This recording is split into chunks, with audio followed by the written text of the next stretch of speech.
Guys আজকে আমি যাব মধুটুলি ইকোপার্ক ঘোরাফেরা করার জন্য। গাইস এখন হয়তো তোমরা দেখতে পারছো আমি কিন্তু মধুটুলি ইকোপার্ক গেটের সামনে চলে আসছি। গাইস তারপর আমরা কিছু টাকা টিকিট কেটে কিন্তু ভিতরে চলে আসি, কিন্তু এখানে আসার পর আমি দেখি সবাই ডিজে গানে ড্যান্স করতেছে।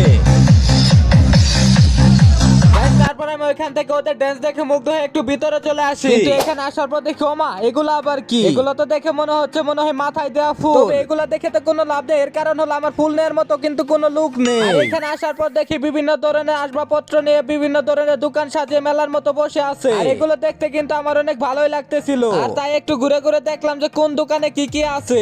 তারপর এখানে ঘুরতে ঘুরতে দেখি একটি দোকানে কিন্তু বাঁশি বেচতেছে, আর তারপর আমার মামাতো ভাই ওইখান থেকে একটি বাঁশি নিয়ে বাজানোর চেষ্টা করে। গাইস তারপর আমি আমার মামাতো ভাইয়ের মুখ থেকে বাঁশিটা কেটে নিয়ে দেখি আমি বাজাতে পারি কিনা। গাইস তারপর আর কোথায় কোথায় গেলাম কি করলাম তা জানতে হলে পার্ট 2 এর জন্য কমেন্ট